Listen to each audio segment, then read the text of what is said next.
right, guys, I am going to pass it over to our good friend and editor here at Benzinga, Justin Roberti. We're going to be talking NFT. What's going on? Welcome back, sir. Welcome. Good to be back. Thank you. Exciting show. Yes, we're going to talk about NFTs today. We have a great panel lined up. Very excited to have the conversation. It's been a pretty remarkable year for NFTs. Yeah, I mean, we couldn't do a fintech event this year without bringing the word NFT in. I mean, there's a lot of firsts this year.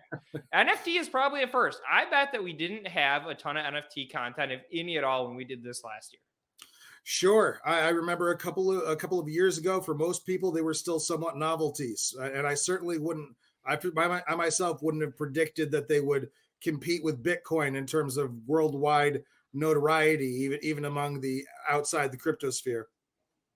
100%. All right, Justin, why don't you take it away? Okay, welcome. So I'm going to introduce our panelists very quickly. We've got Jordan Freed from NFT.com. We've got Avery Akkineni, who is president of VaynerNFT, and Alex Falin, who is CEO and co-founder of Rarible. Welcome, everyone. Hi. Hello, everybody. Thank you. So, and Jordan, I also have you down as CEO of Immutable. I want to give you your proper title, whichever one you prefer. But very, very good to have you all here. We spoke a little bit yesterday, and that was great. I mean, obviously, it has been an interesting year and a productive year for NFTs. I've read just a little bit of press about it. Every now and then, it gets a passing mention. No, it's pretty funny. Honestly, as I was saying just a second ago, like my first NFTs 4 years ago were two crypto pigs through Cryptoinks, and I had no idea that I was interacting with. I thought of them as these little novelties in the crypto world, non-fungible and all. What has happened, Alexei? Why don't you explain it for us? You've got that point of view from Rarible. Where did this massive explosion come from? Certain people, including your co-founder, who I interviewed, obviously did see it coming. I don't. That means nothing. I've been wonderful at missing all sorts of trends up till now.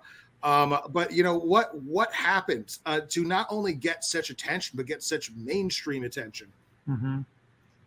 Yeah. So this is all about the technology itself, like a blockchain and NFT. So NFT, it just can represent some rights on the blockchain for different type of content, and which is what is like great about NFTs. They actually on a standard level, on a technology level, they contains like media, any kind of image. Usually it's like image or video or like audio.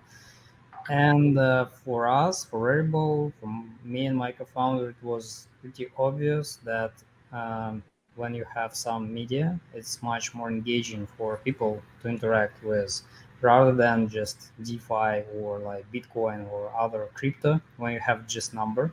So it's just the money and you can't do much with it.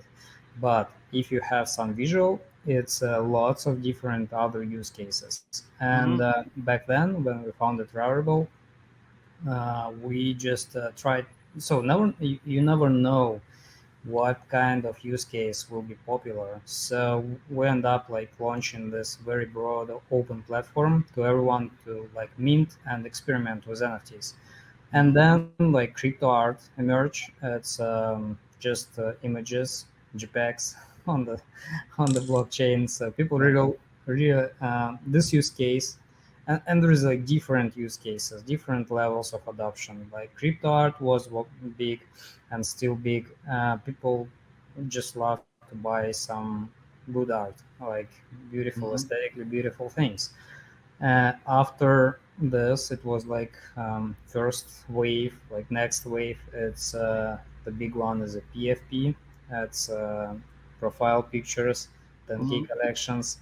This is more like on the intersection of just a community and value, like a ticket to be involved in the community. Plus, it's in some sense financial asset. It's just asset itself. You can traded, and a lot of people just trade in them. So yeah, was so far this is the most popular use case, the biggest audience there, the biggest volumes there, and yeah, so that's why, and this is just the beginning, because all these media formats, they are really really like mainstream. So a lot of guys all over the world, they would love to be involved in such things.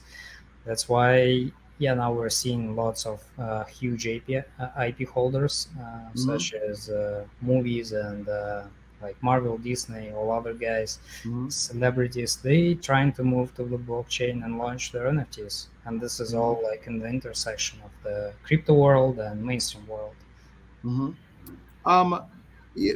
Avery, in terms of, I know that you are working, you've got Vfriends. I know that VaynerNFT, of course, is also launched a fine art platform with a couple of artists not that long ago. I end up writing Artificial, yes. Thank you for covering that. Oh, sure. Yeah, I did write about it, actually.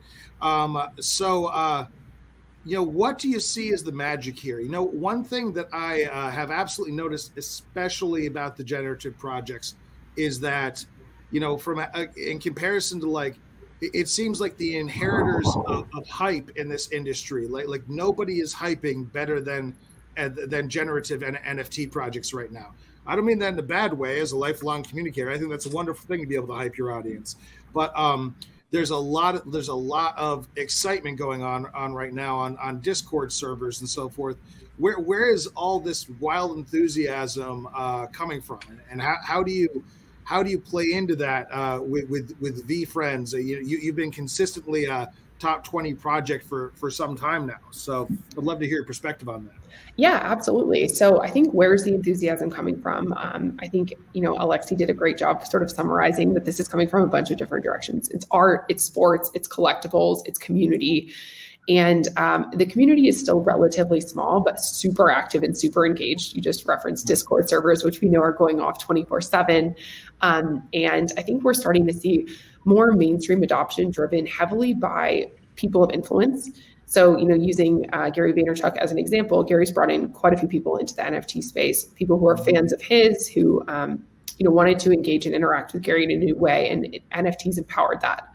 Through the Vfriends program, you, as a token holder, you actually get access to a 3-year conference, and we've tried to create different experiences and, reward the community for holding on and for being a part of our community in different ways, whether it's like our Halloween drop or, special access to Gary, first access to different pieces of information. Those are the kinds of things that we designed as part of that Vfriends program. And I think, Gary's certainly a well-known person, but when you look at what like more mainstream celebrities and athletes and artists and celebrities can do to bring their communities into this space, it's, the potential is quite significant, right? When we see, major names leaning into this space, it becomes super exciting. Folks like Jay-Z or Reese Witherspoon changing their Twitter profile pictures to NFT projects creates a lot of excitement. And I think when those folks go to launch their own NFT programs, we're going to see, millions of new folks joining into the space. But I think right now the excitement is coming from, things that folks love in real life, entering the digital space and having a new way to engage with the things that matter to them. I mean, it is amazing. Certainly, it's attracting a lot of influencers or people with any modicum of fame from outside the space. I mean, Gary V has, been able to leverage the relationship that, for the most part, I think he already had with his audience, and then sort of extend it. So that was a pretty like a pretty organic transition for me. Whereas there are other people that I never would have expected to see NFT projects from, like David Lynch, who I love David Lynch, but he hates the small screen. So now he's doing this mostly mobile thing with Interpol of all people, which was interesting. And Quentin Tarantino. I've interviewed everyone from Pierce Brosnan to the Tiger King about their own NFT drops. There'll be Joe Exotic over the past year. It's been an interesting place to kind of Ja Rule. That's another one. It's an interesting place to jump into. What do you think all of these influencers and celebrities coming from outside of the space are doing for the NFT space, Jordan? I mean, do you find that this leads to sort of a broader base of retail consumers getting involved? Taking it beyond the crypto sphere. Maybe that's why it's such a big phenomenon right now. Or how do you think? Is it helping, or is it a distraction, as I think some people might consider it to be? Yeah, I think it's a really big positive for the space, and it's not just for NFTs in particular. It's for the larger crypto and blockchain ecosystem. I think that there's been those in the know. It started as a very small, close-knit community that's now exploded, where we're getting 20,000 plus people at conferences in Bitcoin Miami. We're looking at NFT NYC, an entire week of events just curated and dedicated for creators and amazing people like some of the organizations here in the space. Avery commented on it. Changing profile pictures, that's the start. More eyeballs is never a bad thing. I think where this starts to get interesting is you don't. A lot of these influencers don't want to be copycats. They don't want Me Too NFTs. So I think the first wave of these NFT collections, we saw a lot of NFTs that really lacked utility. I don't want to call anyone out by name, but they were quite literally videos of like YouTubers doing funny things that someone bought, and someone's caught holding the bag in that particular case. Where you're seeing NFTs move towards is, the right to be part of an inner circle, like a membership, the right to attend an in-person event. Perhaps it's access to a new virtual environment, or in some cases, it's like literally a piece of ownership of a piece of land in a virtual world, in an MMO, like an MMORPG, massive multiplayer online role-playing game, or we really see a lot of excitement towards moving towards a lot of those utility use cases. I think a lot of that's going to be driven by some of these new creators that are building for it. So art for the sake of art is good. But art for the sake of art with also some utility attached to that piece of art, we think is even better. So where NFTs are today are these, Alexei mentioned, these profile picture collections. Awesome, really cool first wave of use cases. But when we look at, I think that's the entry point. Where I think this evolves to is, literally everything of value that we have in the physical world, whether that's, the title deed to the authenticity certificate of the watch on your wrist, or the title deed to your property, or your season tickets at your favorite sporting venue. We have a lot of excitement. We're very excited about starting to see a lot of those physical, intangible, illiquid assets coming on Ledger, on chain, and building liquidity around those. And I do think those influencers, those people with followings, will help drive us in that direction. So you're bullish on the metaverse. You sound interested in this idea of metaverse space. I just wonder, well, for one thing, I mean, full disclosure, I'm actually in a small indie team that's developing an MMO, and we've been developing it for 6 years. So when I hear some of these, I love it. in UE4, no less. So, which is what a lot of people want to use. When I hear these NFT projects come along and tell me that they're going to put together a multiplayer game, an MMO or a MOBA or something, I'm kind of like, oh, are you? Yeah, good luck. What's your timeline for that? I'm interested in hearing about it.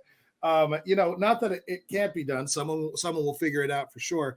Obviously there's huge utility in gaming. I mean, all of crypto owes its roots to gaming, as far as I'm concerned. Well, a number of different places, but without World of Warcraft gold, I don't know that there would necessarily be crypto today without in-game currency. So, why start with why are we starting with pictures on the page? Why are we starting with these generative projects and profile pictures and so forth, when there are these vast use cases? I mean, I've seen some really impressive stuff that's already rendered and possibly in a working alpha stage as far as metaverse goes. I don't know, what do you see as the next breakout? Because truthfully, like I said, I'm a very bad prophet. If I would not have predicted that little pictures would be the first things that would really make it huge, since there are use cases there for gaming and, so what do you think is next? Yeah, it looks like, I can jump on this. I guess the games is really close. A lot of games are like being in development right now, and we will see like in 6 to 12 months different launches, play to earn. Almost all the games, like blockchain games, are like utilizing NFTs. Plus, there is several AAA games, big one that already exist, that are gonna introduce NFTs inside the game. So it's like both directions, top down and like bottom up. And then it's games definitely we will see next on the market. Then as NFTs are forming communities around them, usually it's all about the community. It's all about social thing. So yes, we will see a lot of different use cases by adoption in the social networks. All the major social networks are working on like NFT adoption right now. But there's other things I will leave it to other guys. You don't want to make any predictions for us? I'm here to try and drive you into making prognostications that you're not sure about, Alexei. we all want to know what people are thinking. In terms of your project, Avery, like you have an interesting path because you've already got something that has maintained value. Well, first of all, it has established value because Gary V has been doing seminars for quite some time. Now you've got sort of a new critical path with a new series of seminars that are specific to holders. So it's an interesting use case. Why don't you tell us about where you're going with that? Yeah, for sure. Well, let me speak a little bit more broadly because, Vfriends is one thing, but there's so many different projects. And, as Vayner, we've spent the last year really educating ourselves on the space and building relationships with amazing folks like, Jordan and Alexei's teams and many others, because we think that there are innumerable use cases for NFTs. And to answer why people care about the profile picture projects, I think because of the community angle and because of the future utility. And what I think that you will carry forward from that type of behavior, I don't think, adjective animal projects are going to be the future of NFTs at all, actually. I think that, they're a bit of a phase right now that's working at the moment, but that's not the future of NFTs.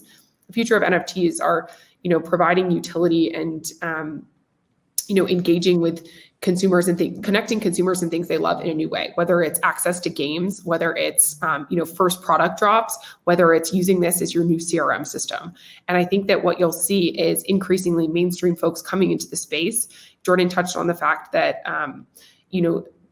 there will be a significant amount of adoption driven through major platforms like Twitter and Facebook and Meta and Coinbase, who are all going to bring in millions of new folks to the space. And I think that what you'll see there is some element of art and collectibles, which are the things that have been working already, but more importantly, NFTs that get you access and have some inherent utility. I think that's where the space is heading, is NFTs unlocking things, providing value over time.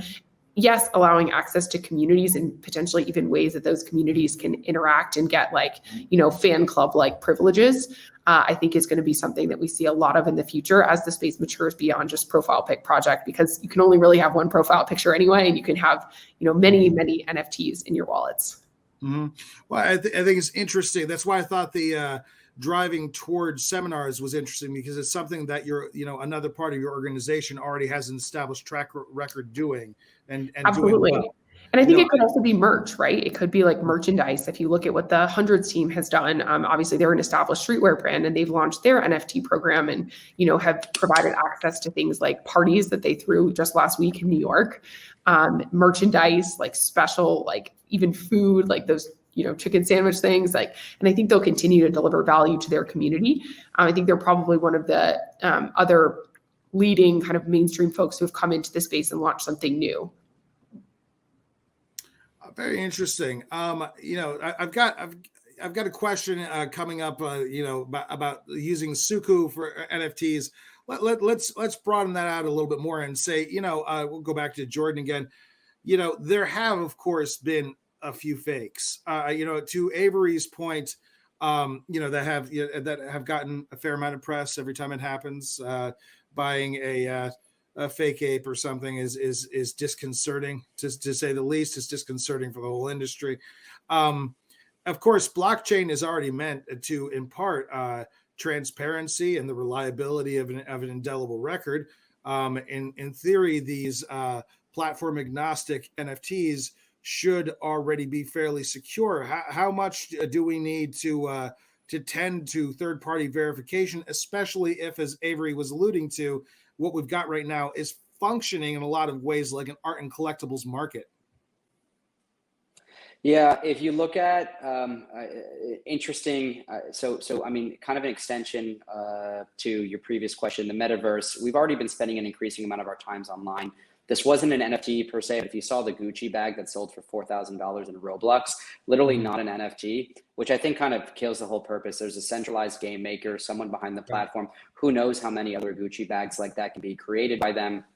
Again, you kind of brought up this point, Justin. The value of doing this on Ledger on chain is like, you know how many Bored Ape Yacht Club tokens are in that collection. You know how many CryptoPunks are in that collection. You know how many Women of Wonders are in that collection. It's just, it's really cool to see. It's transparent.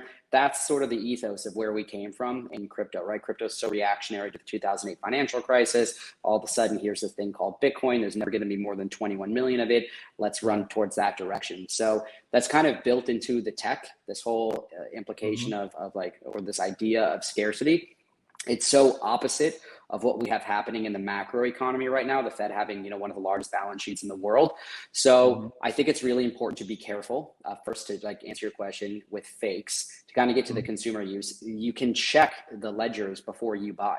You can literally look up the token IDs, make sure it's part of the smart contract, part of the collection, make sure that what you're buying is in fact a real. And if you don't do that, or if you don't know how to do that, ask a friend. There are tutorials on YouTube for how you can do that, but you need to proceed cautiously. We're in like, 1994 of NFTs, or even earlier. I would even say like 1992 or 1993. Like, you've got to go to Etherscan. You've got to take on the Ethereum network. You've got to do the equivalent for Solana NFTs.